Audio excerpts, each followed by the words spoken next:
বিনোদন জগতে নেমে এলো শোকের ছায়া। প্রয়াত হলেন প্রশান্ত তামাং।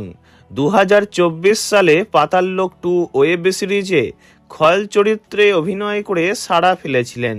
পাশাপাশি ইন্ডিয়ান আইডল 3 এর বিজেতা বলেও পরিচিত ছিলেন তিনি। গায়ক তথা অভিনেতার হঠাৎ প্রয়াণে শোকস্তব্ধ বিনোদন জগৎ।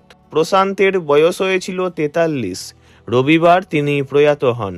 11ই জানুয়ারি রবিবার সকাল 9টা নাগাদ দিল্লির দ্বারকা এলাকার একটি হাসপাতালে তাঁকে নিয়ে যাওয়া হলে মৃত বলে ঘোষণা করা হয়। অরুণাচল প্রদেশে একটি গানের অনুষ্ঠান শেষ করে তিনি দিল্লিতে এসেছিলেন। তার কোনো শারীরিক অসুস্থতা ছিল না বলেই জানা যায়।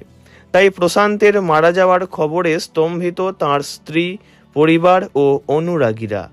তাঁর এই হঠাৎ প্রয়াণে কান্নায় ভেঙে পড়েছেন স্ত্রী গীতা থাপা, তাঁর 2 বোন অর্চনা ও অনুপমা এবং তাঁর মা।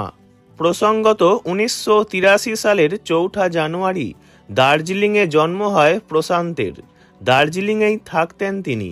কলকাতা পুলিশে একসময় কাজও করেছেন। তারপরে ইন্ডিয়ান আইডল 3 এ সুযোগ পান ও জয়ী হন। পাতাললোক 2 এর খাতিরে ফের মানুষের মন জয় করেছেন তিনি। তবে পাকাপাকিভাবে মুম্বাইয়ে থাকেননি কখনোই। দার্জিলিংয়ে স্ত্রী ও ছোট্ট কন্যার সঙ্গে থাকতেন প্রশান্ত। প্রশান্তের মারা যাওয়ার খবরে শোক প্রকাশ করেছেন মুখ্যমন্ত্রী মমতা বন্দ্যোপাধ্যায় থেকে টলিউডের বহু তারকা। তিনি এক্স হ্যান্ডেলে লিখেছেন, ইন্ডিয়ান আইডল খ্যাত ও জাতীয় স্তরে পরিচিত শিল্পীর আকস্মিক ও অকাল মৃত্যুতে গভীরভাবে শোকাহত। উনি দার্জিলিংয়ের ভূমিপুত্র এবং একসময় কলকাতা পুলিশের সঙ্গে যুক্ত থাকার কারণে তিনি বাংলার মানুষের কাছে বিশেষভাবে প্রিয় ছিলেন।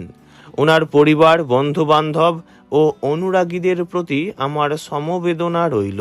পরপারে ভালো থাকুন প্রশান্ত তামাং। ওনার বিদেহী আত্মার চির শান্তি কামনা করি। ভিডিওটি এইটুকুই। বিনোদন জগতের সব রকম খবরাখবর জানতে চ্যানেলটি অবশ্যই সাবস্ক্রাইব করবেন। ধন্যবাদ।